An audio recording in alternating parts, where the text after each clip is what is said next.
Okay, good morning. So today we are talking about homeschool mom encouragement or homeschool encouragement, but not done the way you think it should be done, or maybe you're used to it being done, or maybe you expect it to be done. No. This is more like a boot camp to get to enjoy your life. So I'm gonna help you figure that out. But first, let's get to some products of the day. First thing I wanna show you right off the rip, as my husband would say, is a home and family management binder. It's not as management-y as it sounds. It used to be when I first started it, but now essentially what it is it is a place where if you have a hurricane, or if you live in a place where there's flooding, hurricanes, tornadoes, this is the book that you grab on the way out to the car. You know, forest fires, things like that. You grab this book and get in the car. So this book will contain all your, so let's look. So it's got keys to houses, keys to cars. It's got the bill of sale from our last vehicle. It has some specific stuff to an older car we have. So it's got a will going on. It's got, well, I don't want to show you all this.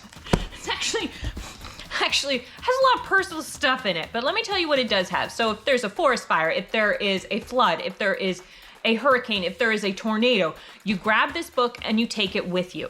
What it's got in there is everything you're gonna need. It's got deeds to your houses. It's got keys to things. It's got car keys and house keys to other properties you own and to your current property.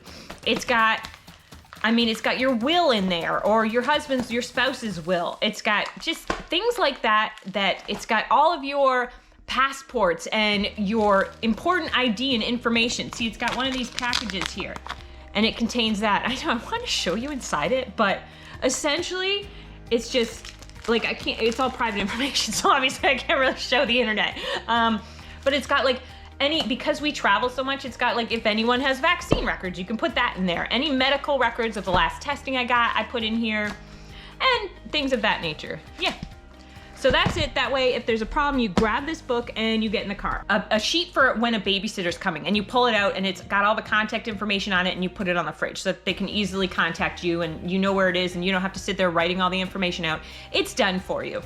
Okay, product number 1 today. So this is important to me. It's important to me because, like, I thought my children would enjoy it, and they don't really, but it increases their focus. And so I have them do it almost every homeschool day. So you set it up like this, you match the numbers, and then it gives you a clue. So there's a million different puzzles, and they get more difficult as you go on. So this is just kind of showing you how it's gonna go. So this is your clue right here. That goes to that. So you look at 1.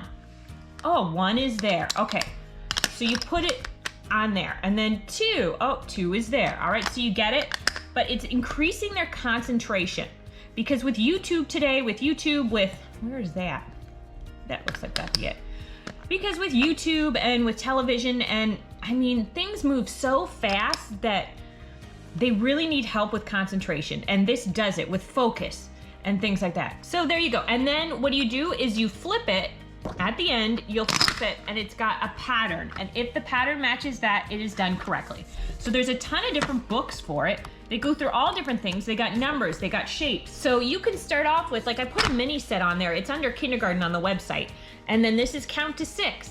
But it starts off really simple to show you how to do it and how this book's gonna go. And then it gets more complicated as you go through it. But again, it's not the point, it's not to entertain them, it's not so they enjoy it, although a lot of kids do enjoy it. What it is for is to increase their concentration. Okay, so now we got that. Next up, I'm also gonna have more products through this video, only because I'm gonna show you how to simplify your homeschool. So you're gonna see some products I use, or a way to do it through there, okay? So this is another product. This is called Cat and Mouse.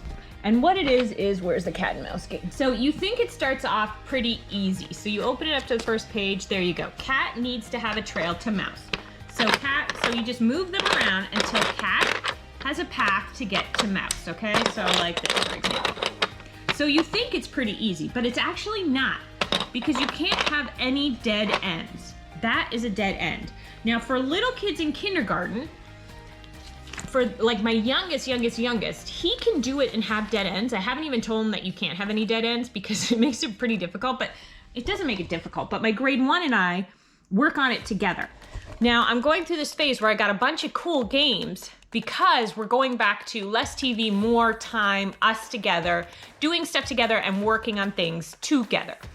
So that's why I got a bunch of games, and this one is called Cat and Mouse, and it's all the way up to adults. So it starts at age 5 or 6 and all the way up to adult. So I'm gonna teach you a trick. So if you are not happy with your life, if you're like, in some days, even if you are happy, you're in this homeschool, you're in this mood, and you wake up and you're just like, oh, and the thought of the whole day spreading out before you seems overwhelming. Sometimes if you're going through a tough time, the thought of your life spreading out before you can seem like a tough time.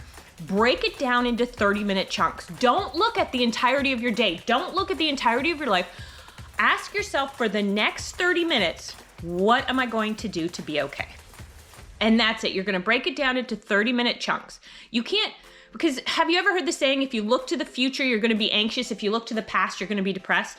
Just try and focus on 30-minute chunks with your life. When things get really tough, that's what I do. Because even though I love my life, there's still days. Like this morning, I was laying there playing Paw Patrol with my children, and I was like, and I did that. I thought, okay, let's just look at the next 30 minutes, and it takes like that pressure off you. Takes that pressure off you, and kind of gives the sadness some room if you have that. All right, so this is a boot camp. If you are not happy with your life, you can fix it and you can change it. It's up to you to do it. And a lot of times this doesn't happen by doing more. A lot of times, initially maybe more, but a lot of times this happens by doing less. So we're gonna focus on 3 areas today. We are gonna focus on relationships, we're gonna focus on your homeschool, and we're gonna focus on housework. So housework seems the easiest to tackle in my mind, so let's get to it. When you think, okay, so sometimes when you don't like your life, you are completely overwhelmed by the amount of stuff that as a person who stays home with their kids, you have to do. Even if you have no job or no passion or no hobbies outside of that, which I highly encourage you to get something that you're passionate about, but even if you don't have that, just phoning it in can be difficult when you have when you have a house. When you have a house that needs to be taken care of, and when you have a family that needs to be taken care of, and when you have homeschool that needs to be taken care of, and when you're a mom that needs to be taken care of, it can get a little overwhelming. So think of your housework. Think of the tasks that upset you the most or that cause the most stress. So for example, one of the things that causes the most stress in this particular room is that pile of laundry. That is clean laundry that clearly I have not put away. My husband brought it up. He does the laundry on the weekends a lot of times. And so he brought it up, he brings it up and he piles it down, which I'm thrilled he does the laundry, but I find it interesting that they think that's the hard part of the laundry situation. Like the throwing it in the wash and then tossing in the dryer is the hard part of the laundry scenario. It's freaking not. We all know folding the clothes is. So I decided it would make my life easier if I didn't have to look at that pile. And there's no foreseeable way that I'm clearly going to put that away. Like I haven't done it all week, but I would rather clearly do anything. See that pile of bills over there? I went through all those bills and all that paperwork because honest to goodness, I've lived in 3 countries and no one has more paperwork than Americans. So I had to go through all this paperwork and all this filing and organizing rather than put that laundry away. I was like, do I want to put the laundry away? I'd rather sit down and go through all the medical expenses for the last 6 months and file those and account for those, and submit those. So that's how much I know that I'm not gonna do that. So what am I gonna do? I'm gonna put it in this big wardrobe here. That's what I'm gonna do. That's what I'm gonna do. I decided I was going to put those baskets in the closet so I don't see them anymore. And then just go and dig through there. And then what I can do is give each child a basket and they can put it in their closet. And when they want clothes, they can dig it out themselves. That way, everyone has their own basket. I can literally throw clothes in. They're 5 and up. Everyone is old enough to put their own clothes away. Everyone is.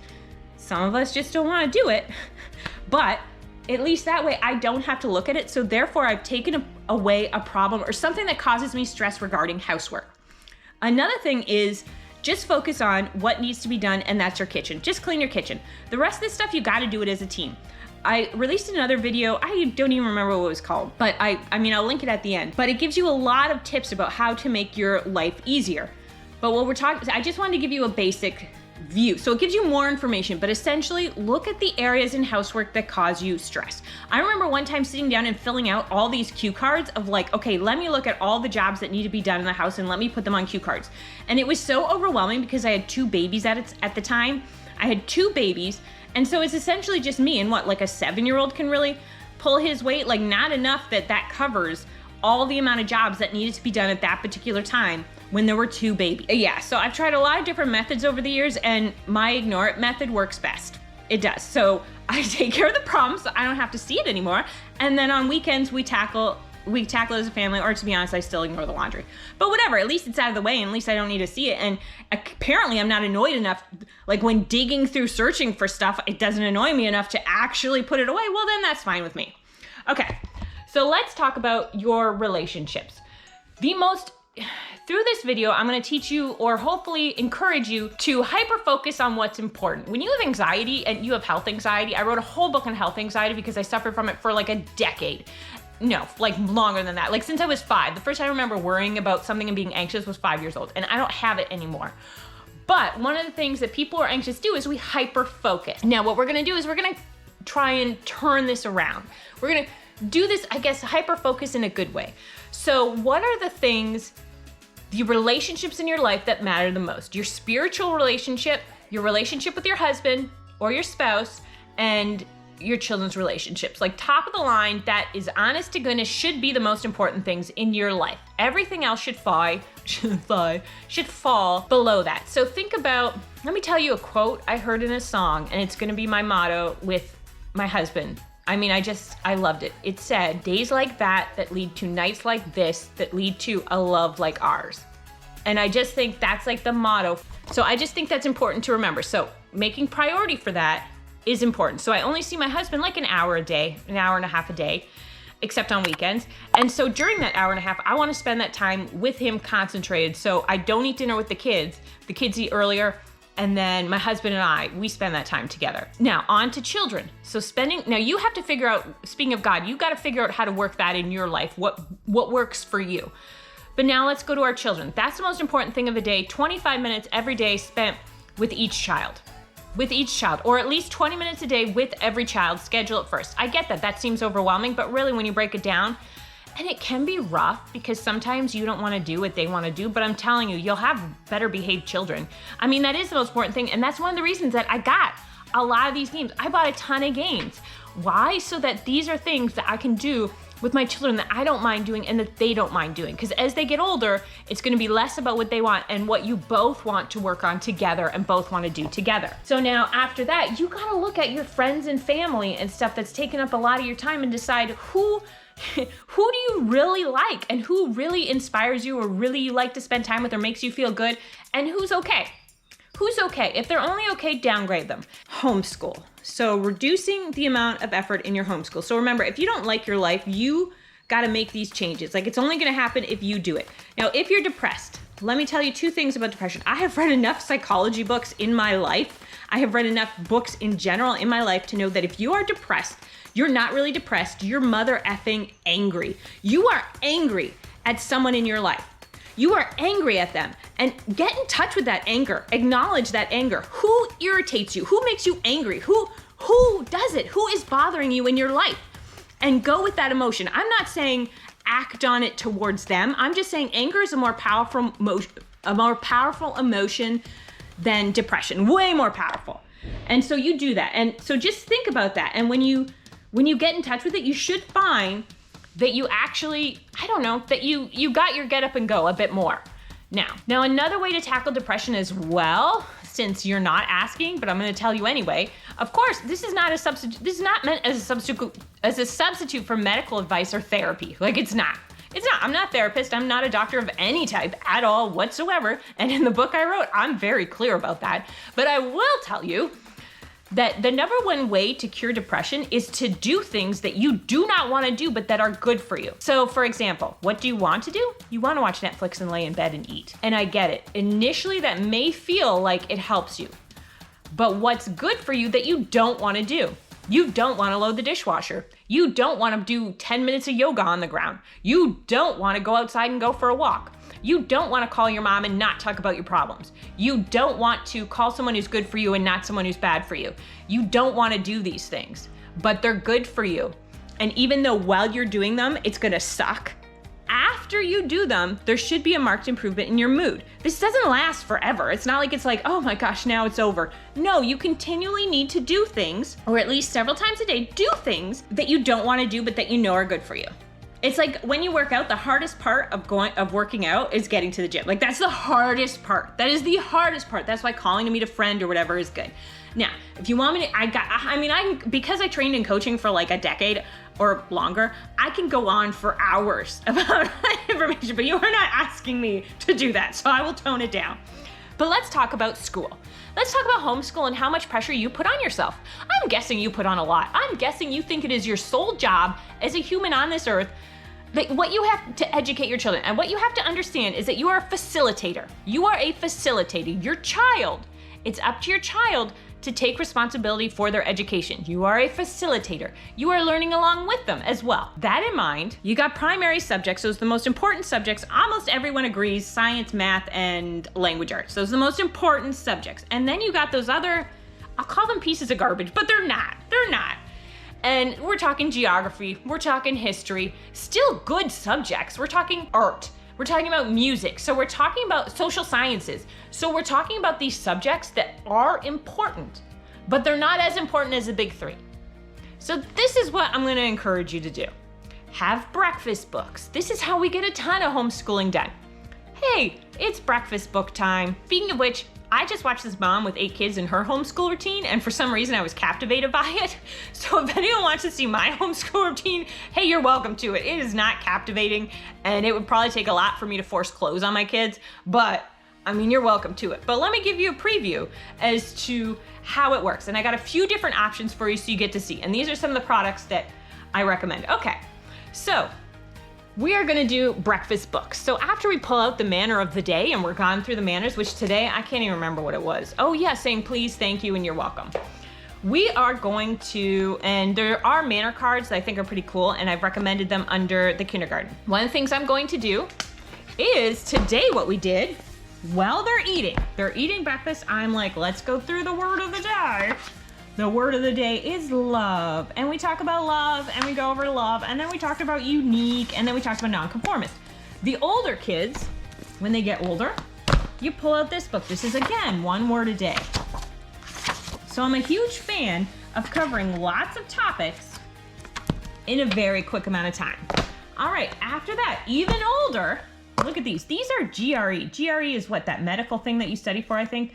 But look, it's just cool. Turgid, swollen as from a fluid. The other day it had Catholic in here, which I thought was pretty interesting. Added information in your child in a very low pressure situation for you. Word a day, kind of fun, kind of cool. Let's talk about, okay, we're gonna cover geography, parents. That's right, we are. And we're gonna do it in a half-assed way that still gets the job done. All right, so let's talk about geography. All right, this is my style here. So let's go. Now remember, I got the Popic Mall. Picture the Popic map up on the wall, and we're gonna go through and we're gonna flip it open. All right. Hey guys, let's talk about Iceland. Oh, what do they eat in Iceland? They eat these food. Oh, look at these are actually the fish that come from Iceland. Oh, these are the cool stuff from Iceland. Hey, look at that. Hey, did you know the capital of Iceland is Reykjavik? I know.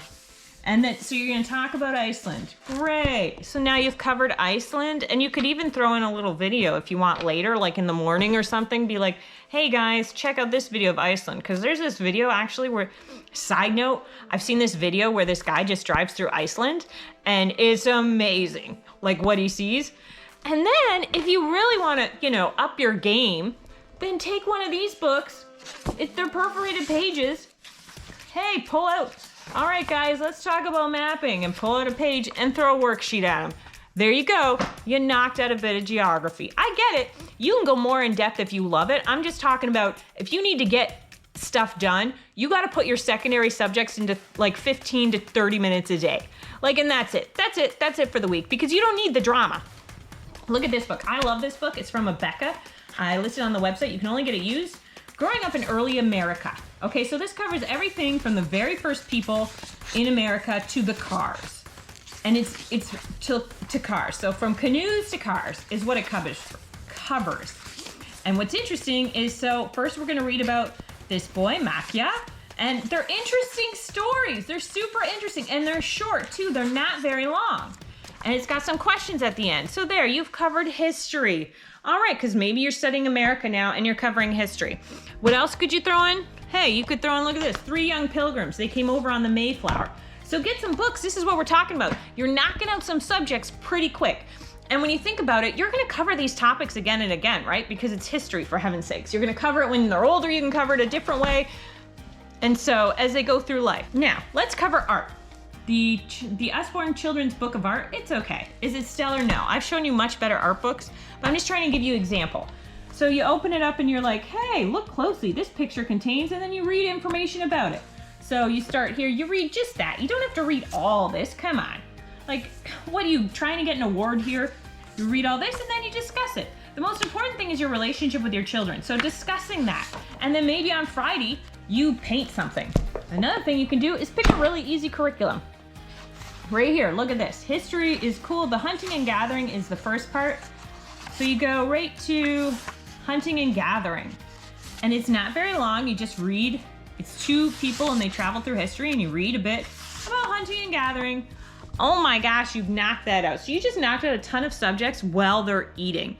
Okay, so there's a lot of different ways you can do that, but I'm telling you, and to keep the subjects pretty short when it comes to your secondary subjects. And your primary subjects, don't choose busy work. So stay away from curriculums that have busy work. Math with Confidence, not a lot of busy work. Math Manus, not a lot of busy work. So you decide which curriculum doesn't give you a lot of busy work. Like Right Start Math, you're gonna be there for like 45 an hour with each kid. That's too long. And to teach them about, like, and all you're teaching them is like the number 9, come on. Come on, you gotta choose a curriculum that teaches you very concrete, important information, but allows you to move on. So just remember some final points of encouragement. God doesn't do things to you, He does things for you. Or life doesn't do things to you, it does things for you. So even though it seems like, why did this happen to me? It's happened to help you, to get you on to that next level, that next stage, to teach you information that you didn't know before. Or maybe you don't even know why yet. You don't know why yet this happened. And maybe you're not going to for a while. Just because it seems like God or life is not on your side doesn't mean it isn't. It just means it doesn't seem like that. Try to take it one day at a time. There's a reason people say one day at a time. You know, focus on your main goals for that day. What are your main goals? To spend time with your child and to educate them on A, B, and C. Please like and subscribe. Yes. And hit the bell for notifications.